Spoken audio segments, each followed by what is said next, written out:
So hi, my name is Taylor Welden. I'm the Creative Director of Carryology. I'm here at Worn & Wound headquarters, and I'm here with Blake, the Managing Editor of Worn & Wound. Great to be here. Taylor, it's awesome to have you here, man. It's really cool to be here. I love New York. It's not so bad, right? Especially it's this time of year. The pizza's great. Pizza's great, leaves are changing. Mm-hmm.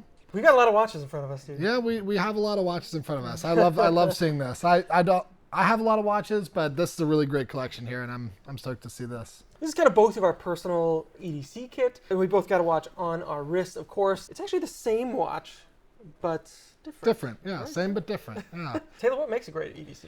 So that's a great question. What makes a great EDC? The answer for that is it's really up to you. And it's about making it your own, kind of making it fit your life and your lifestyle and what your needs are. You know, I got into EDC, I don't know, 15, 20 years ago. And, you know, I've always been a tinkerer and I like gadgets. I love gear, and this is all gear. There's this website called CountyCom, and they have all these weird little EDC gadgets. Most notoriously, I mention this one a lot, they have a little mini grappling hook. And like, that's a really cool little EDC thing. Like, I don't need that. I want that. It's super cool. So it's really about kind of like filtering down what you really need for your EDC or what might actually become useful. For me, even though I wish I was Batman, I am not. So I do not have the grappling hook, even though I want the grappling hook. But yeah, it's really about finding, you know, like what makes your life better with the items that you carry.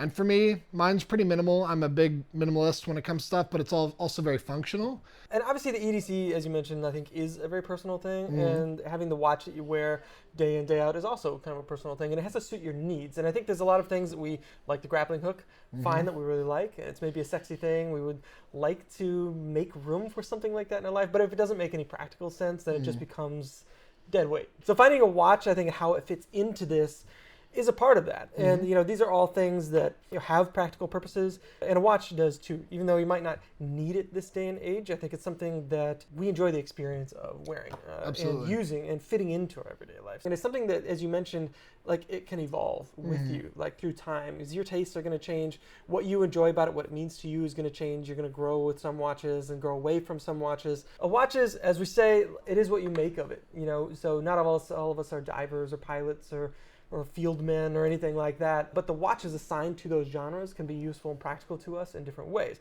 I'm not a huge guy to get hung up on the numbers, like it has to be under a certain diameter, this much thickness, as long as it's wearable. Do you have anything that like you are particularly drawn to when you're looking for a watch that you can kind of wear around every single day? So for me, the first most important thing, it's all titanium everything. It's always this titanium. It's like, I'm crazy about it. So that's like my number one thing. And yes, I've had some stuff. I've had some brass watches. I've had some stainless watches. It's got to be titanium. And for me, I like the black dial. I really like the black dial because I'm all black everything as well. It's either black or titanium or both. I really like timeless stuff. I love a lot of like kind of flashy stuff. Like looking at it from afar. There's so many cool watches out there and EDC trinkets and gear that are like really over the top and really cool.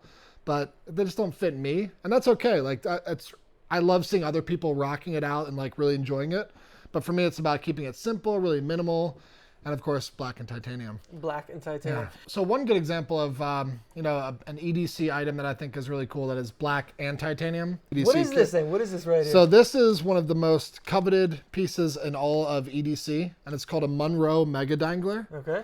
And it hangs your keys. It also has a bit driver, so you can put like a little bit in here and like use it as a little screwdriver type thing. All right. There's a pry bar, and you can like cut packages with it. You can hang your keys from it, and most importantly, it's the way beers. that open beers, of course, right here, bottle opener.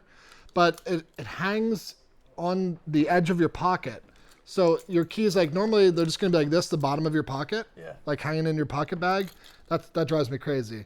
So this hangs on the edge of your pocket. So this will actually hang on this top seam of my pocket, and it'll stay to the right side of my pocket. So then my wallet will sit on this side of the pocket, like keeping it all organized and up and above versus just kind of like all jumbled up. Okay. But again, that's black and titanium. So this is the Monroe Mega Dangler. They're impossible to find. They're out of production now. And of course, I have a little flashlight on here. This is my buddy Enrique, my shunt. This is my shunt Aeon. That's titanium. Very applicable to like the watch game. Really, really high end. Really, really nice stuff. Yeah, I love it. And this is obviously surprisingly, it doesn't weigh much. There, I love how you think about this though, and how it's going to like affect everyday moving around and going about, and how this is going to sit in your pocket, and having a tool that will account for that. I think there are a lot of levels that we think about watches that maybe normal people don't think about that kind of stuff, and that's what puts us in this kind of a group. But this is the kind of stuff that can add a big like quality of life element to this that you might not normally think about. Right. And that could be a thing like the weight, or how slim a watch is, or how a lug can curve around your wrist. Like, right.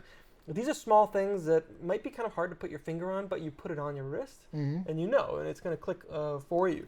And the more time that we spend with things like this, the more familiar we get. How much has this evolved and changed? And what are the forces that have caused that change? So, I mean, it's evolved quite a bit. I mean, I've gone through multiple different like little key hangers like this until I finally found this one. Yeah. And, different challenge coins, of course, titanium, different knives, this titanium. But they change pretty rapidly. And, it depends on, a brand will release a new product. And now I got to have that. I'll try it out and make sure it works. Yeah. But then, test it out for a few months. If it doesn't work, back to the original. But maybe that does work. And then, like, let's say a new key hanger comes out, for example.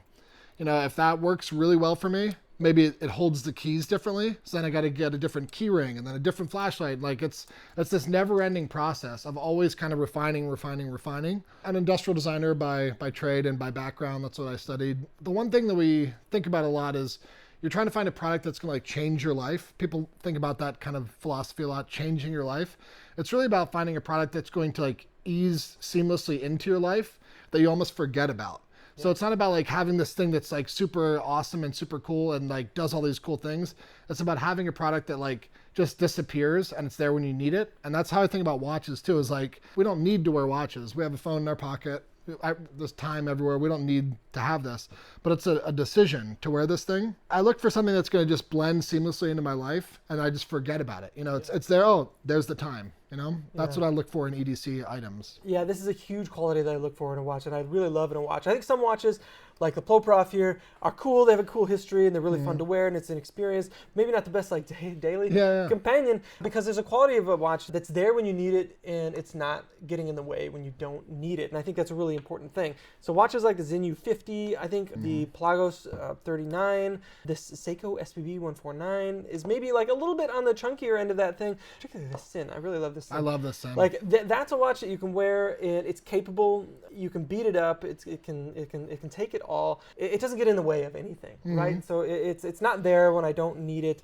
And some watches, they kind of fall in various states of that. And because of what I do, I'm always kind of wearing different watches. Sure. So it's hard for me to think of a watch that I'm just going to wear all day, every day. But because I spend so much time with all these different watches, I can start to hone in on the little things that like I like. And right, don't right. like. Just like I'm sure you can look at 100 knives, flash knives, things that could go in your pocket and know immediately, oh, that's going to work for me, that's not going to work for me. How can people getting into this space or looking for watches or knives or anything like this start to hone in on what means something for them or what will make a difference?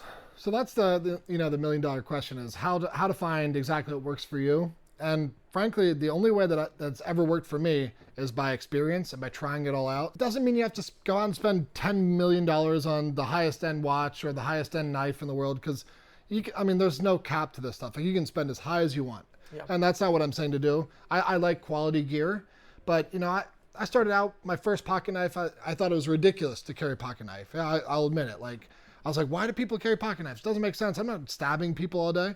Then, okay, so I was like, I'm gonna give this a try. And I bought like a $19 pocket knife, like gas station pocket knife. Put it in my pocket, and I was like, okay, you know what? I'm using this every day. I'm opening packages, opening envelopes, like doing these little tasks. It's like, oh, okay, it's not for stabbing people. It's an actual tool, that I end up using all the time. So I was like, you know what? I'm gonna spend $49 on a knife. Okay, I cannot understand why anyone would ever spend $100 on a knife. That's absurd.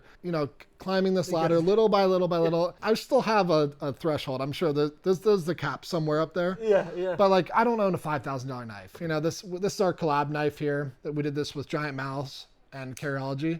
Little titanium guy here, and it's affordable. It's not like some $700 knife or anything. Not that there's anything wrong with that. Yeah. But I think the key is you just have to try it out, see what you like.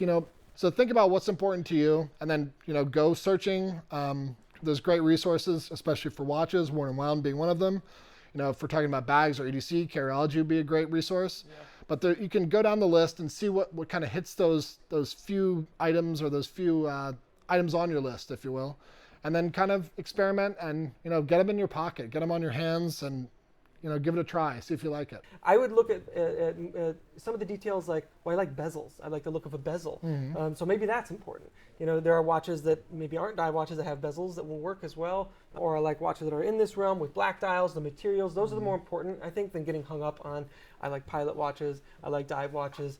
Forget about that kind of stuff unless you're literally a diver or a pilot or anything like that, so you're going to put it to use, which I'm sure is very few of us. Yeah. It's got to be about something else. You got to like the look of it, and it's kind of like that perfect marriage of, I like the way this looks, and I like to rock it every single day because, it fits my vibe, and I use it. I put it to good use, and not being afraid to have those experiences in it. And for me, like, we both have the same watch here. It's a little bit different, and like this is a tool watch, and this is probably, like, I like to say, my first nice watch, this particular one. And I've had lots of other different watches of different calibers and different, price ranges or whatever. But I saved up to get this watch for, over a year. This is a dive watch. It's a Seamaster. And that didn't define why I was choosing this watch. Sure, I like that it has a super crazy depth rating that I'll probably never go down to in my entire life. You're a diver, so maybe you will. But for me, it's a dive watch, but it's a watch. It's a tool watch. It tells the time. That's the tool, and that's the function of it. It tells the time. And it's awesome. It's comfortable. It looks good, and it's easy to read. Yeah, right? Like easy to read. There are components of a good dive watch that also make it practical. Sure. Use. So, what's a good starting point for like an EDC bit of kit that you're looking to build out? So for me, for like a good EDC starting point, again, like we said earlier, it's really about you and like your lifestyle, what you want to do. If you live, let's say, like in the mountains of the Pacific Northwest, and you're like an outdoorsman, it's going to vary wildly from someone who lives here in Brooklyn, So there's going to be a lot of the same like pillar items that you need to have for an EDC kit, in my opinion. We call this like the slap in your leg thing. You got to have the foam wallet keys. Always have that. Yeah. Pretty much everyone needs that, foam wallet keys. So I like really minimal wallets. This is a Bellroy Carryology collab wallet here. Super minimal. A slim sleeve that is a folding wallet, if you want to have a little bit more options, I guess you could say. Your keys, depending on how you want to have it set up. I have one key. And like, it took me a long time to get down to one key. I like that. All right. It's not easy. Fob for the car. I wish that was smaller. But foam wallet keys. And then a knife. I'd say a knife is something pretty much everyone should have, where legal. There's some countries where it's not legal. That sucks. But, find a knife, try out different sizes, ask your friends to borrow some, especially if you have friends that are gear nerds like us. This is probably the smallest one I carry, but knife is essential. Challenge coin, not necessary. But there's something you carry with you, like all the time. It has meaning to it, right? Yeah, have to. And I feel like there's something to be said about the watch too, and the challenge coin. Like there's meaning and beauty in a lot of this stuff, and it becomes like kind of a totem of our style, right? As a whole, right. I mean, like your best watch in the world might be like the one that your parents gave you or something, or like a meaningful moment in your life, or someone gave it to you as a gift, and that's really important too. Is finding these items that really speak to you. And I gotta say, the most important thing in all EDC is a bandana. You gotta have a bandana. Okay. I pull this thing out all the time. People are like, what are you, an old 1800s cowboy? I'm like, dude, it's just a piece of fabric. It's a piece of cloth. I'm not trying to be anything. Put it in your back pocket. It's not even visible. But the amount of uses for this thing, they're like in the billions. Like, I think it's 1.4 billion. But yeah, you can do anything with a bandana. Always have it with you. Again, it's about building out your own kit. And these are the things that I think you should probably have with you at all times. The wallet, the knife, some sort of key system, one way or another. A light is very, very, very helpful. I thought that was going to be ridiculous. It might be one of the most critical parts of an EDC. Yeah. Like the knife, there's probably going to be a package, in our line of work that I'm going to have to open today. Probably going to be a package. But there's 100% chance it's going to get dark tonight. 100%. Like guaranteed every single day it's going to get dark. So having a flashlight, better than your phone flashlight. But if you don't end up needing that, use your phone flashlight. It works not just as well, but works okay. Yeah, but you don't want to be that guy. No. Just like you don't want to be the guy pulling out your phone to check the time at a wedding or something like that. It's your choice, right? So it comes down to like these personal preferences. And the more you use it, and especially build experiences in them, the more they like start to take on new meanings. Right, yeah. You. Yeah, they kind of like, absorb them in a weird way. Yeah. Start borrowing stuff from friends. Look on Amazon for some cheap stuff. You just see what works for you. Yeah, and likewise with the watches, it does not have to be an expensive endeavor. The basic DW5600, like this is a watch that is like kind of an all-time great. I've had this forever. Obviously not fancy, not expensive, but it does exactly what it needs to do, and it's a great like bit of kit for a tool watch. If you want to wear this around every day, you could do a lot worse. I would say it's one of the best watches of all time right here. Yeah. One of my favorite watches of all time. G-Shock Square. I don't even know the number. You would know? The DW5600. Oh, there you go. It's the watch that Keanu Reeves wore in Speed. Okay, so, yeah. Perfect. So it's got, that tells you something. It's got a history there that means something. It has to be based in kind of a practical manner that is not going to annoy you or slow you down or anything like that every single day when it comes to a watch. And it has to be comfortable and something that you like looking at all the time. Taylor, it's been a huge pleasure having you here in the One-on-One offices. I can't thank you enough for taking the time to share some of your wisdom about EDC. I've certainly learned a few things today. I hope our viewers have too. It really means a lot for you being here. Thank you. Thank you so much. Really appreciate it. I had a lot of fun and looking forward to working on the next video here. Absolutely. We've got more of this coming. So if you enjoyed this, stay tuned. We've got a lot more videos, a few more videos on the docket. We'll be talking about some really cool stuff there. My name is Blake Buettner. I'm the managing editor of Worn & Wound. And I'm Taylor, the creative director of Carryology. Thank you so much for tuning in. If you enjoyed this video, please be sure to leave a like, share, and subscribe to both Taylor's Carryology channel and to our Worn & Wound channel. We really appreciate it. We look forward to hearing your thoughts down below. And until next time, take care.